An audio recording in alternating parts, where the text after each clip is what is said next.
Olá meninas, boa noite, tudo bem com vocês? Espero que tenham tido uma ótima semana. Então vamos dar continuidade à nossa disciplina Educação e Economia Política. Vamos fazer uma retrospectiva da aula passada para a gente não se perder e continuar o conteúdo com uma sequência, tá bom? Então na aula passada, o que a gente comentou? A gente viu que ao longo da história do Brasil, o país teve diversos momentos de desenvolvimento econômico, mas em nenhum desses momentos a educação apareceu ali como o eixo central deste desenvolvimento, né? Até porque o objetivo era tê-la como prioridade, mas infelizmente nesses momentos de crise que o Brasil passou, ou melhor, esses momentos de alto índice de desenvolvimento, a educação não estava ali. E outra coisa que a gente viu também, que a falta de qualificação dos profissionais faz com que aumente ainda mais a dificuldade de desenvolvimento econômico e político, porque um profissional que não é bem preparado, não tem uma mão de obra qualificada, ele vai ser um fato negativo diante de uma economia para a educação, porque ele não teve uma aprendizagem adequada para desenvolver o seu potencial de profissional e estar incluído em um desenvolvimento econômico do país, né? E há diversas formas de medir o impacto da educação na economia política do país, tudo isso a gente viu na aula passada, né? Uma maior escolaridade faz com que o país tenha um desenvolvimento econômico melhor. O que mais que a gente viu na aula passada?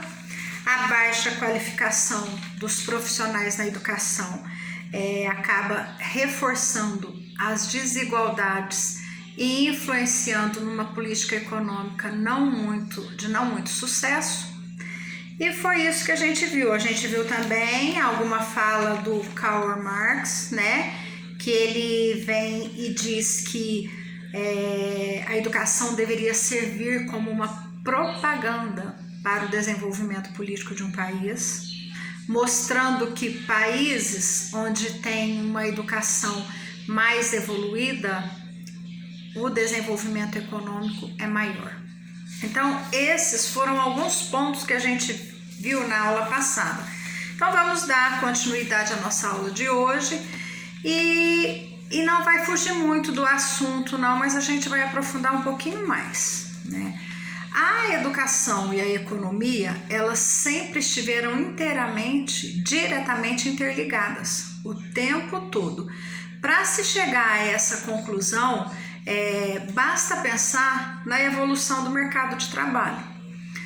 E aí, assim, como que a gente pode chegar a essa conclusão?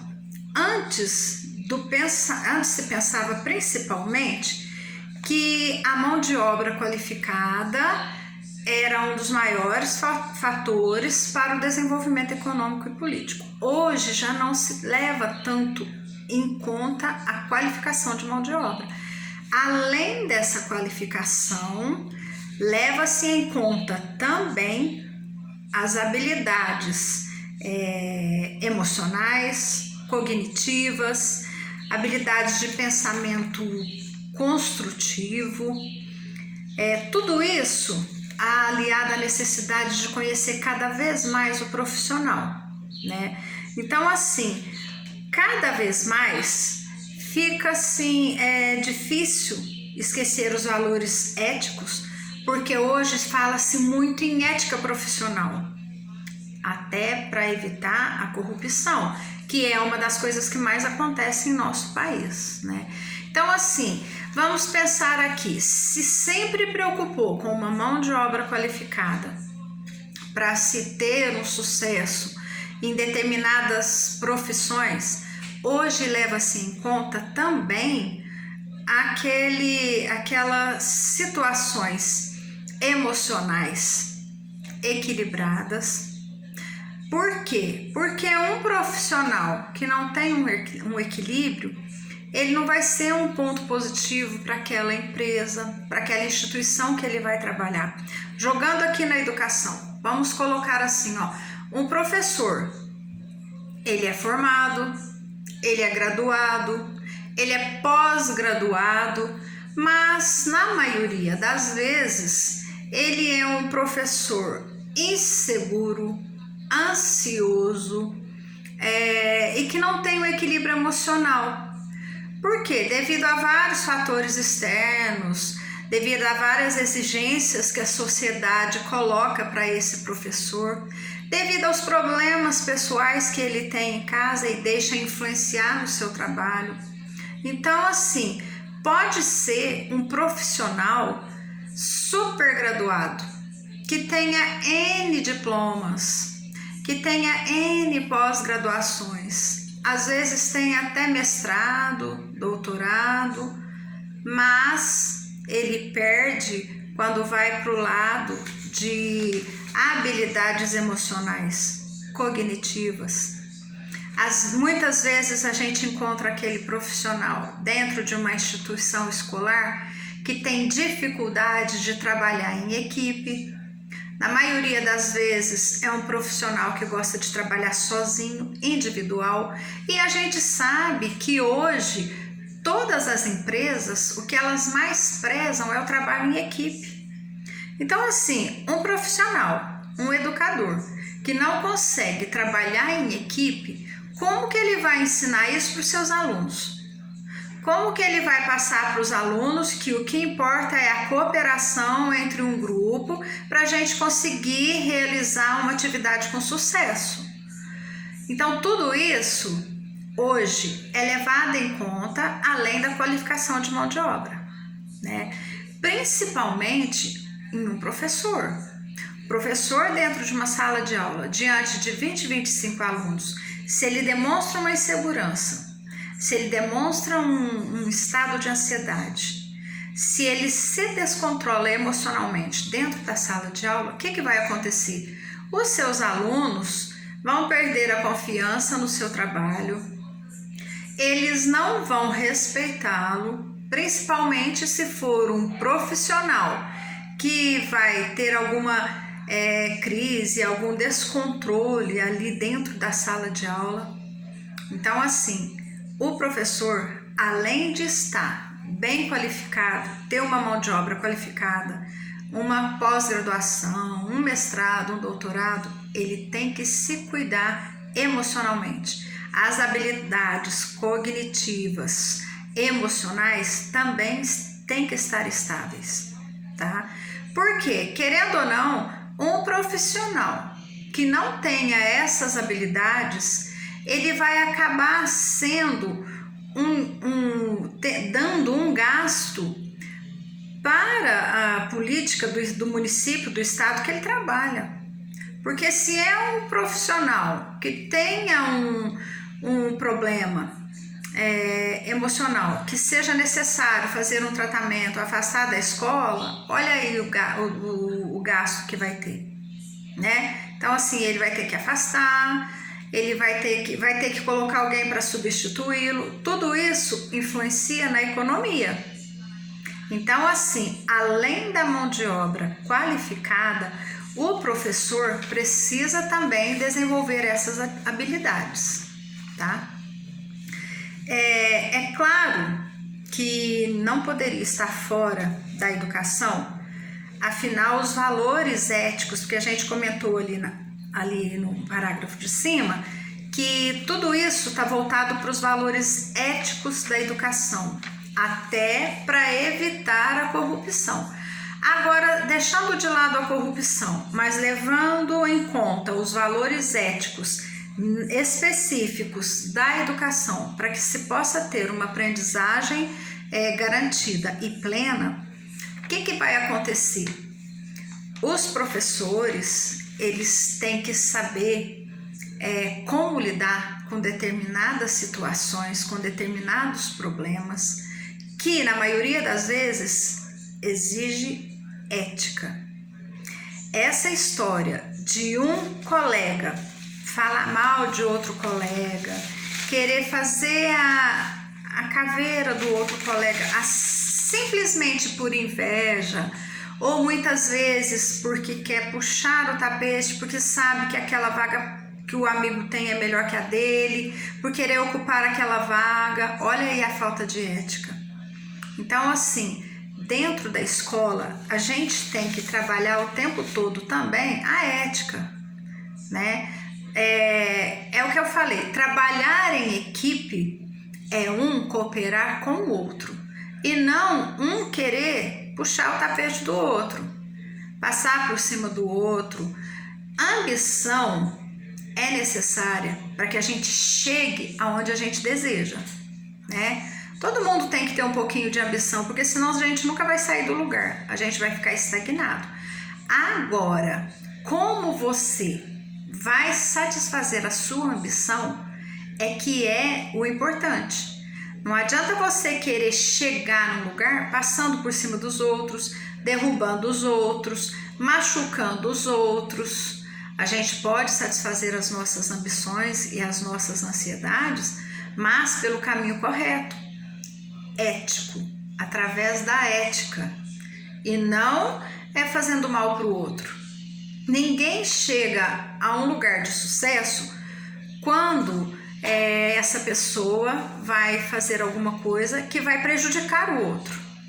A partir do momento que a gente toma uma atitude, toma uma decisão que vai prejudicar um colega no trabalho, a ética foi deixada de lado. E dificilmente a gente vai conseguir ter um sucesso com essas atitudes, tá bom? Aí vem o Marx, não é Marx, é James Heckman. É um professor de economia, ele foi prêmio Nobel da Economia, e ele diz o seguinte: o investimento é crucial na primeira infância, pois o sucesso econômico do país deve ser iniciado em idade precoce. A gente acho que já comentou na aula passada e eu vou reforçar isso aqui com vocês. Quando a gente se dedica a investir na educação infantil, determinados aspectos que essa criança vai desenvolver a sua aprendizagem e que lá no futuro ela não vai ter dificuldade em aprender coisas diferentes, esse investimento que está sendo feito na educação infantil vai repercutir lá na frente, quando esse aluno estiver no ensino fundamental, quando ele estiver no ensino médio. Por quê? Porque um aluno que vai aprender coisas diferenciadas e vai ter uma aprendizagem acompanhada, bem acompanhada, com certeza vai ser um adulto de sucesso. E aí, assim, o investimento que fez na educação infantil vai ter uma repercussão positiva, e esse futuro aluno adulto, aluno adolescente, não vai dar gasto. Aí olha a economia. Às vezes acha, é bobeira investir em educação infantil. Não é não. Não é não, porque essa criança vai ter um acompanhamento durante toda a sua vida escolar até chegar no ensino médio, sem ter dificuldade e sem dar gastos.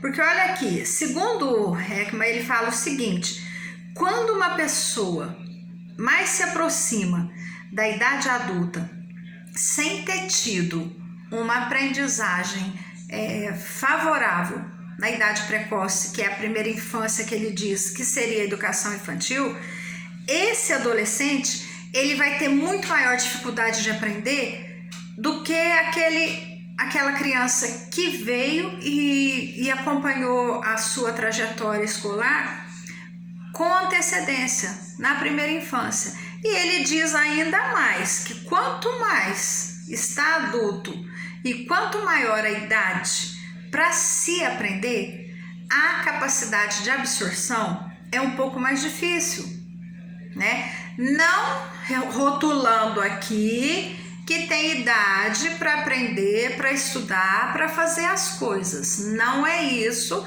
que o Heckman está dizendo.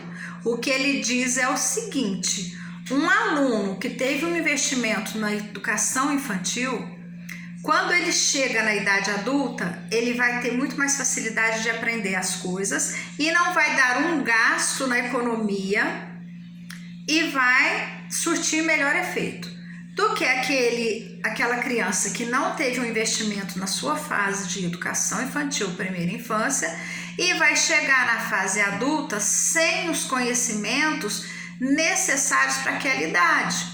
Ele diz que assim, que um adulto que chega nessa fase sem conhecimentos ou com pouco conhecimento, o gasto para investir nessa educação é maior. É onde ele diz que aí acaba prejudicando a economia do país, tá? É o que eu vou repetir mais uma vez. Ele não quis dizer que tem uma fase certa para aprender. Não é isso. Não existe idade. A gente pode aprender e estudar a idade o tempo todo. Enquanto a gente tiver vontade, a gente pode fazer isso. Agora, o que ele quis dizer é que uma criança que tem uma aprendizagem precoce acompanhada e que vem de maneira regular durante a sua vida até chegar à fase adulta, vai ser uma criança que vai ter mais facilidade e o investimento nela vai ser menor, não vai ter um gasto grande quanto um que não tenha tanta capacidade de aprender, tá? Tenha dificuldade de aprender. Aí, quando a gente pensa em caso de sucesso na área da educação, o que a gente lembra aqui? Um dos primeiros países que vem ao nosso conhecimento é a Finlândia. A Finlândia é o país onde tem maior investimento na educação. E aí, chega-se à conclusão de que os países que mais investem na educação têm um índice de desenvolvimento humano, o IDH, mais elevado devido ao investimento que fizeram na educação. Então, assim, a Finlândia é considerada o país que está em primeiro lugar, mas ela não é o único país que mais investe em educação. A gente tem outros países aqui, a gente tem Estados Unidos, Austrália, Alemanha, Noruega. Todos esses países, eles preocupam em dar um investimento na educação de primeira qualidade.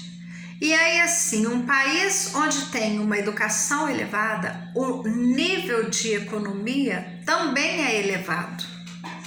Aí, infelizmente, vem uma coisa triste para a gente falar aqui. O que acontece? Aparece o Brasil em contrapartida a todos esses países. Por quê? Porque o Brasil é um dos países que menos gastam com a educação. E aí, assim, é um dos países que menos gasta com o ensino primário. Quanto maior o investimento nos estudos de crianças na primeira infância, como a gente já falou, maior vai ser o desenvolvimento desse país. Então, assim, o Brasil entra em contrapartida. Aqui estão Finlândia, Estados Unidos, Alemanha, Noruega, Austrália, se desenvolvendo, principalmente pelo investimento que eles fazem na educação, né? E aí, para cá vem o Brasil na contramão e na contrapartida, deixando de investir na educação e acabando sendo um país onde a economia está sempre abaixo. Porque um país sem educação, não essa educação que a gente já falou, um país onde não há uma aprendizagem adequada para os seus habitantes, os problemas, as consequências desse não investimento na educação são muito grandes, né? Então, assim, a gente tem que pensar na lei do retorno. Apesar de investimento ser uma palavra bastante usada em economias, em outros setores, principalmente para valores monetários, mas os economistas, eles dizem que na educação, o investimento é também uma palavra que está sempre presente. E eles ainda colocam ali o seguinte, os economistas dizem o seguinte: uma educação onde tem um investimento a curto prazo, o resultado também vai ser curto. Então, assim, o que eles querem dizer com isso? Uma educação onde o investimento é pequeno, vai durar pouco tempo. Por quê? Porque a necessidade de ter uma economia para investir nos profissionais, nas instituições escolares, tem que ser um valor maior para que tenha um sucesso a longo prazo. Porque quanto menos você investir, logo você terá necessidade de investir novamente. Aí o resultado vai ser negativo. Então, assim, hoje, um governo, um país que investe em educação e coloca ali preocupações primárias de prédios escolares bem construídos, merenda escolar a melhor possível para os seus alunos, se possível, aquelas cidades onde tem condições de fornecer transporte para os alunos, muitas escolas, muitas cidades, eles fornecem o uniforme para os alunos, materiais escolares. Então, assim, parece um investimento alto. Aí, o que acontece? A prefeitura vai lá e faz um investimento pequeno. O que eles fazem? Eles compram um material de baixa qualidade, eles fornecem uma merenda de baixa qualidade, as estruturas das escolas deixam a desejar. Consequentemente, esses alunos vão ter problemas negativos futuros. Por quê? Porque muitos alunos a gente sabe que vão na escola por causa da merenda. Muitos alunos não têm condições de comprar material escolar, necessitam dos materiais que a escola doa. E aí compra um material de péssima qualidade. Antes de chegar no meio do ano, antes de encerrar o primeiro semestre, já é necessário repor esses materiais, porque são materiais de baixa qualidade. Aí entra o que a gente está falando, um investimento de baixo custo gera um sucesso a curto prazo. É melhor investir um valor maior e ter um sucesso e ver que valeu a pena a longo prazo. Então, assim, investe no material bom, reforma as escolas, ofereça uma merenda boa, digna para que essas crianças se sustentem, porque criança com fome não aprende, criança com fome não presta atenção. Então, assim, tudo isso são investimentos que vão influenciar no resultado dessa aprendizagem. Uma criança que não tem o apoio da cidade onde ele mora, do município onde ele mora, que a prefeitura não se preocupa, né? Igual agora, a gente pode tirar base agora nessa pandemia. Igual eu não sei as outras cidades como estão, tá? Aqui na nossa cidade a gente está tendo um apoio muito grande da prefeitura com relação ao apoio a ser dado aos pais, né? A gente está passando aulas online, aulas remotas, a gente está mandando vídeos, a gente imprime, faz uma apostila, marca um dia, os pais vão na escola buscar, os pais estão recebendo auxílio merenda, então, assim, querendo ou não, a gente está tendo o apoio da prefeitura e os pais estão tendo apoio da escola. Então, assim, querendo ou não, vai falar assim, é um investimento, tá gastando um dinheiro porque é ano político. Não sei se é porque é ano político, porque o governo passou essa verba para todas as cidades estarem repassando para as escolas, para os pais e para os alunos. Então, assim, é um investimento que vai ter um retorno. Por quê? Porque muitos alunos não têm, vai na escola às vezes para receber a merenda, para comer. Então, querendo ou não, é um valor pequeno, mas eles estão tendo o cartão de auxílio merenda. Os pais vão no mercado, fazem a compra, eles vão estar continuando recebendo a merenda em casa de outra forma, né? Então, assim, esse Isso aí é um modelo de investimento que está acontecendo hoje durante a pandemia.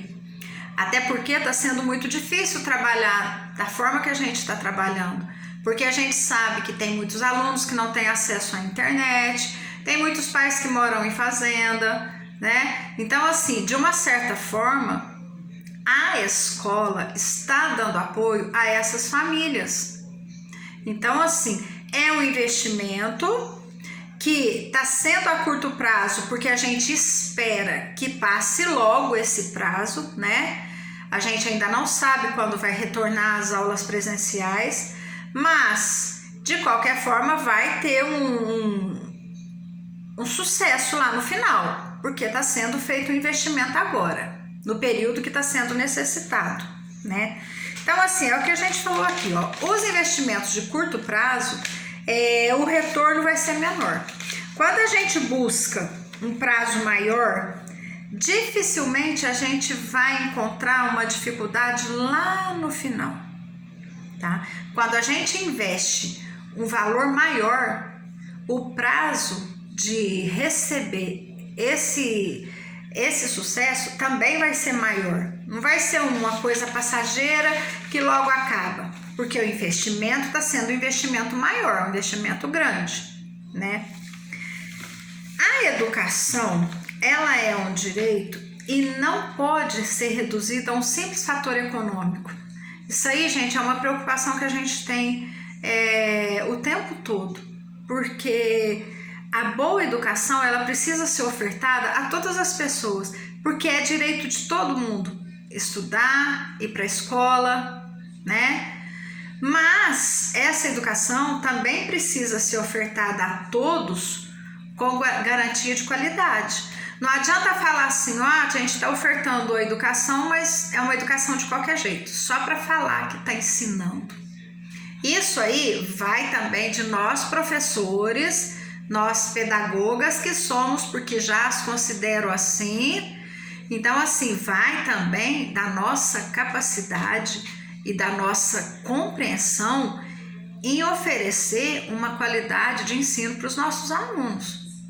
A gente não vai chegar lá assim, a gente ouve muito falar assim, essa professora está ultrapassada, ela está lá na sala de aula apenas para ganhar dinheiro, ela se preocupa apenas com o salário. Isso é muito triste a gente ouvir, porque as crianças têm necessidade de ter um retorno de aprendizagem, e isso cabe a cada um de nós professores, né?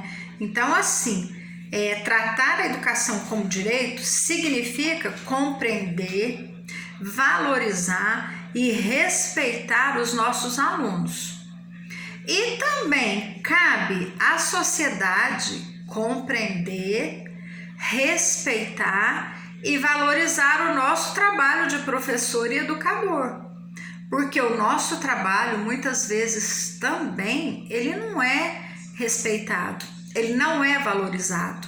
Haja visto, a gente já comentou na aula passada, os problemas, um dos maiores problemas hoje que a gente ouve falar é do salário, a respeito do salário de professor, né? Um professor que tem que dobrar o ciclo de horário para poder dar conta de remunerar as suas despesas em casa, né? Então, assim, além de tudo, os professores também precisam ser valorizados. As instituições escolares precisam ter infraestruturas adequadas para receber esses alunos e também para receber os professores, porque muitas vezes fala assim, essa escola é ruim porque não tem carteira, não tem isso. Quantas vezes a gente chega numa escola, a lousa está em péssimas situações, não tem giz, não tem apagador. Quantas vezes não tem chave no armário, a gente guarda os nossos materiais no outro dia, porque são 3 períodos de estudo, no outro dia alguns alunos de outro período mexeram nos armários. Tudo isso é falta de estrutura. E tudo isso vai acabar prejudicando uma aprendizagem. Por quê? Simplesmente porque não há um investimento nessa instituição, né?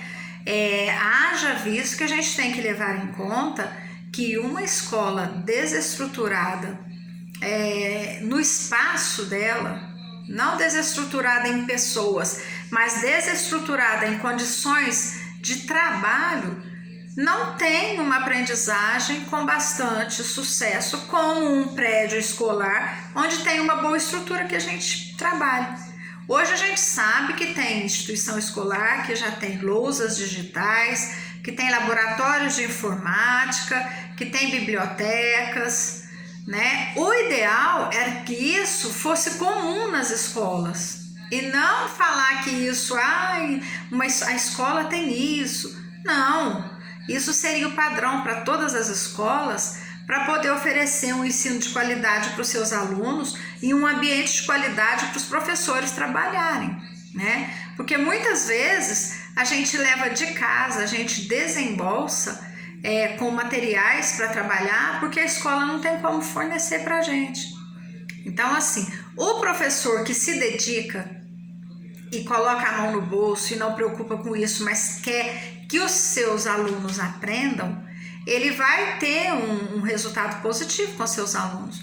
Mas a gente sabe que nem todos os professores são assim. E mais, nem todos os professores têm condições de fazer isso. Porque às vezes o pouco que eles ganham é para manter a casa. Então não pode nem cobrar dos professores. Mas essa é uma responsabilidade do município, do estado, do governo. Porque a gente sabe, como eu disse para vocês na aula passada, a educação recebe uma verba para que ela possa investir no seu estudo, nas suas escolas, na educação. Então, assim, vai dos municípios, dos governantes, investirem essa verba na educação e não direcionar essa verba para outro setor, né? O que muitas vezes acontece, acaba usando a verba da educação para realizar outra coisa e a educação fica deixada de lado. Isso não pode acontecer, porque economicamente, lá no futuro, vai atrapalhar o desenvolvimento do país. E assim, para a gente encerrar hoje, não cabe às políticas educacionais estarem a serviço da economia, mas a economia de um país precisa estar voltada para a educação, porque sem investimento a educação não vai ter um resultado positivo, né?